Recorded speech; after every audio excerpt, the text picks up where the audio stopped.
Imagine acordar em um mundo onde quem controla a inteligência artificial controla a economia, onde quem domina os minerais certos decide quem pode fabricar chips, baterias, carros elétricos e até armas de última geração. Agora imagine o Brasil tentando deixar de ser apenas fornecedor de matéria-prima para se tornar peça estratégica nesse novo tabuleiro global. É nesse contexto que acontece a viagem do presidente Luiz Inácio Lula da Silva à Ásia, uma agenda que vai muito além de encontros diplomáticos tradicionais. A missão inclui passagens pela Índia e pela Coreia do Sul, com foco direto em dois temas que estão no centro da disputa internacional: a regulação da inteligência artificial e o acesso aos chamados minerais críticos. A viagem começou com destino à Índia, onde o presidente participa de reuniões de Estado e de um encontro internacional sobre governança da inteligência artificial. Não é apenas mais uma conferência. Trata-se de um debate sobre como essa tecnologia será usada, regulada e distribuída no futuro. Uma discussão que reúne líderes políticos, organismos multilaterais e executivos das grandes empresas de tecnologia. Na sequência, a agenda segue para a Coreia do Sul, com reuniões bilaterais e negociações voltadas a investimento, inovação tecnológica e ampliação das relações estratégicas entre os países. Mas por que essa viagem chama tanta atenção? Porque ela acontece em um momento em que o mundo vive uma corrida silenciosa por tecnologia, recursos naturais e influência econômica. O roteiro foi descrito como uma espécie de manual da diplomacia do século XXI, conectando inteligência artificial, terras raras e novas cadeias produtivas globais. Os chamados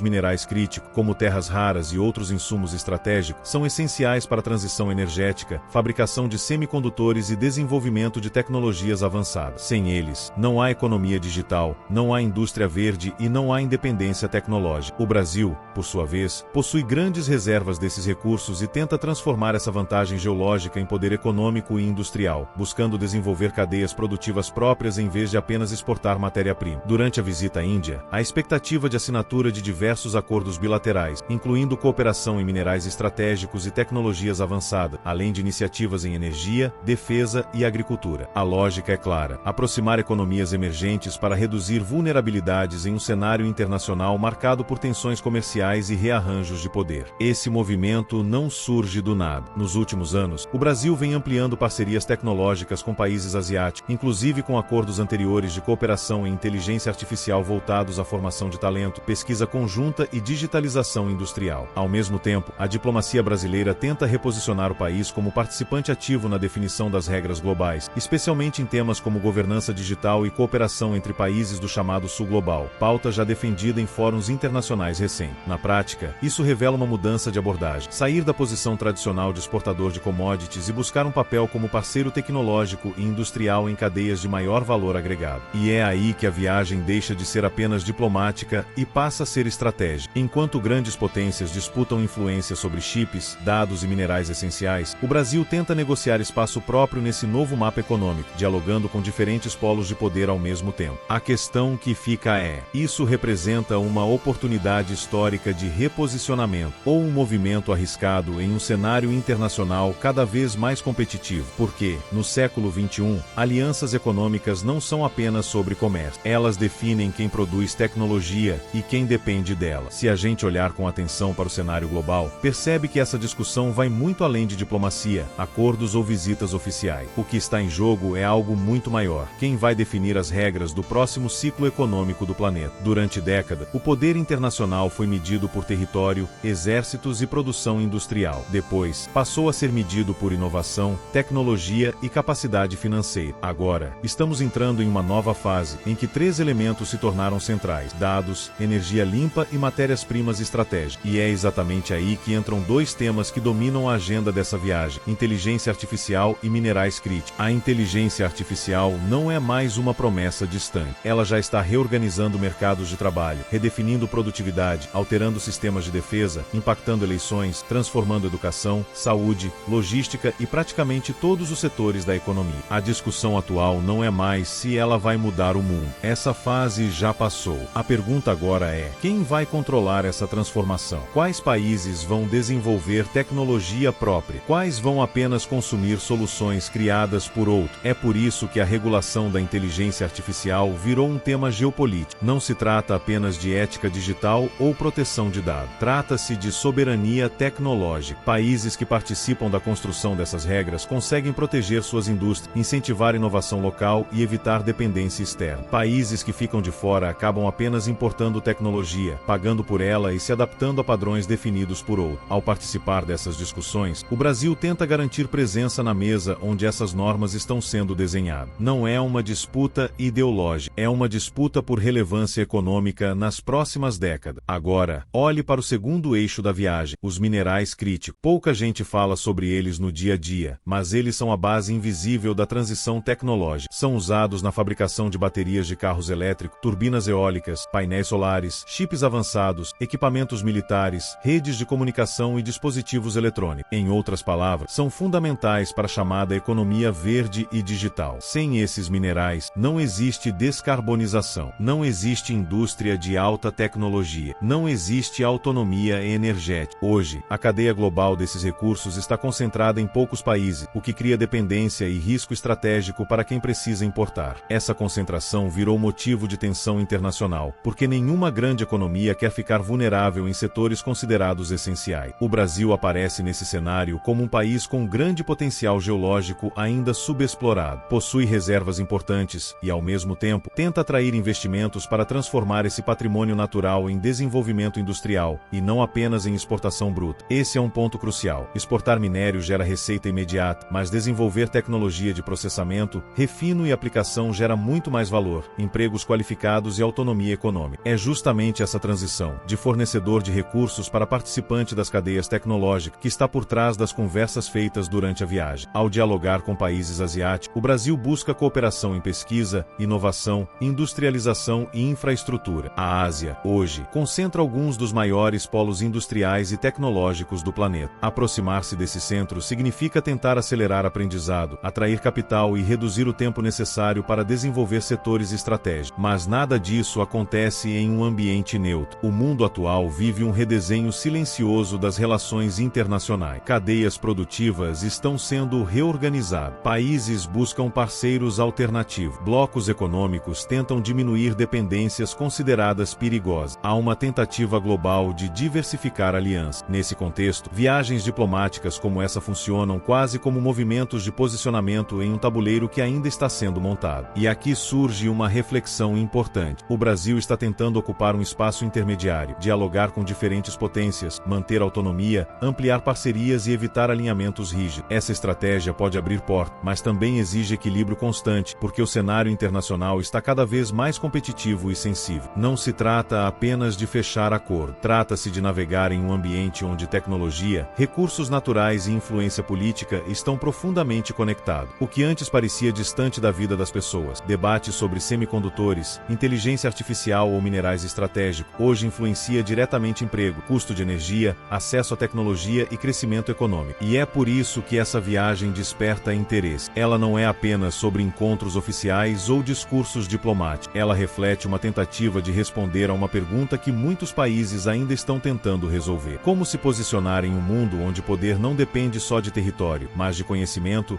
inovação e controle das cadeias produtivas do futuro. Existe também um outro fator que torna esse momento particularmente delicado: a velocidade com que essas transformações estão acontecendo. Revoluções econômicas do passado levaram décadas para se consolidar. A industrialização, por exemplo, atravessou gerações. A digitalização começou nos anos 1990 e ainda está em expansão. Já a revolução baseada em inteligência artificial, transição energética e reorganização das cadeias minerais está ocorrendo em ritmo muito mais acelerado. Decisões tomadas agora podem definir vantagens ou atrasos que durarão anos. Por isso, quando líderes discutem padrões tecnológicos, cooperação científica ou acesso a recursos estratégicos, não estão tratando apenas de acordos comerciais. Estão, na prática, disputando capacidade de competir no futuro. A inteligência artificial, por exemplo, exige infraestrutura, centros de pesquisa, formação de profissionais altamente qualificados e grandes volumes de dados. Países que conseguem estruturar esse ecossistema ganham produtividade e inovação. Países que não conseguem ficam dependentes de soluções externas, com menor capacidade de influenciar como essas tecnologias serão usadas. O mesmo vale para a transição energética. A mudança para fontes mais limpas não é apenas ambiental. Ela envolve uma nova indústria inteira: baterias, redes inteligentes, armazenamento de energia, veículos elétricos, sistemas avançados de manufatura. Tudo isso depende de minerais específicos e de domínio tecnológico para processá-lo. É nesse ponto que os dois temas centrais da viagem se encontram. Tecnologia precisa de recursos. recursos. Recursos precisam de tecnologia. Sem integração entre esses dois elementos, não existe protagonismo econômico no cenário atual. Ao buscar diálogo com países que já avançaram em industrialização e inovação, o Brasil tenta acelerar um processo que, sozinho, levaria muito mais tempo. Cooperação internacional, nesse caso, funciona como uma tentativa de encarar desafios estruturais com mais velocidade. Mas existe um debate legítimo por trás disso tudo. Até que ponto parcerias externas fortalecem a autonomia nacional? Até que ponto podem gerar novas dependências? Como equilibrar a abertura econômica com desenvolvimento interno? Como transformar riqueza natural em riqueza tecnológica? Essas são perguntas que não têm resposta simples, e justamente por isso geram discussões intensas entre especialistas, governos, empresas e sociedade. Outro aspecto importante é que o cenário global atual não é mais organizado em blocos rígidos como no passado. Em vez de alinhamentos absolutos, muitos países buscam relações múltiplas, tentando ampliar oportunidades sem se prender a apenas um eixo de influência. Essa estratégia exige habilidade diplomática, planejamento de longo prazo e clareza de prioridade. Porque, em um ambiente internacional cada vez mais competitivo, não basta participar das conversas. É preciso transformar diálogo em resultados concretos, investimento, inovação, empregos qualificados e crescimento sustentável. No fundo, o que está em jogo não é apenas política externa, é modelo de desenvolvimento. O mundo está redefinindo o que significa ser um país economicamente relevante. Não é mais apenas produzir muito, é produzir com tecnologia, controlar etapas estratégicas das cadeias globais e conseguir transformar conhecimento em valor. E cada nação está tentando encontrar seu próprio caminho dentro dessa nova realidade. A viagem, portanto, simboliza uma tentativa de inserção nesse debate maior, um movimento que reflete as incertezas, oportunidades e riscos de um período de transição histórica. Estamos vivendo uma mudança silenciosa, mas profunda, uma mudança que não aparece apenas em manchete, mas que influencia o tipo de economia que existirá nas próximas décadas. E talvez a pergunta mais importante não seja apenas o que foi discutido nesses encontros, mas sim se essas conversas conseguirão, de fato, se transformar em ações capazes de reposicionar o país em um mundo que está mudando rápido demais. No fim das contas, essa viagem não pode ser analisada apenas como mais um compromisso diplomático na agenda internacional. Ela acontece em um momento em que o mundo inteiro está tentando entender como será a próxima fase da economia global. Estamos falando de uma transição que envolve inteligência artificial redefinindo profissões, cadeias produtivas sendo reorganizadas, países disputando acesso a recursos estratégicos e novas tecnologias surgindo mais rápido do que a capacidade de adaptação das próprias sociedades. Nesse cenário, cada movimento internacional deixa de ser simbólico e passa a ter peso estratégico. Discutir regras para a inteligência artificial significa discutir quem vai liderar a inovação. Debater minerais críticos significa discutir quem vai sustentar a indústria do futuro. Buscar parceria significa tentar garantir espaço em um sistema econômico que ainda está sendo redesenhado. Ao mesmo tempo, surgem questionamentos legítimos. Qual deve ser o papel do Brasil nesse novo contexto? Como transformar potencial em resultado concreto? Como equilibrar desenvolvimento, soberania tecnológica e inserção internacional? E, principalmente, como garantir que decisões tomadas agora tragam benefícios reais para a população no longo prazo? Essas não são perguntas simples, são debates que ultrapassam governos, ideologias ou mandatos. São discussões sobre estratégia de país, sobre visão de futuro e sobre qual posição o Brasil quer ocupar nas próximas décadas. O mundo está mudando, a tecnologia está mudando, a economia está mudando, e cada nação precisa decidir se vai apenas acompanhar essas transformações ou tentar influenciá-la. Agora eu quero saber a sua opinião. Você acredita que o Brasil está se posicionando da maneira certa nesse novo cenário global? Esse tipo de aproximação internacional pode gerar desenvolvimento real? Ou o desafio maior continua sendo transformar acordos em resultados concretos dentro do país? Deixe sua visão nos comentários. Esse é um tema que merece ser debatido com profundidade. Se você gostou dessa análise, curta o vídeo, porque isso ajuda o canal a continuar trazendo conteúdos que explicam os bastidores das decisões que moldam o mundo em que a gente vive. Inscreva-se no canal Líderes em Foco para não perder as próximas reflexões e análise. E agora, aproveite para assistir ao próximo vídeo que está aparecendo na tela, onde continuamos discutindo os movimentos que estão redesenhando a economia, a tecnologia e o papel das nações no século XXI. Até o próximo encontro.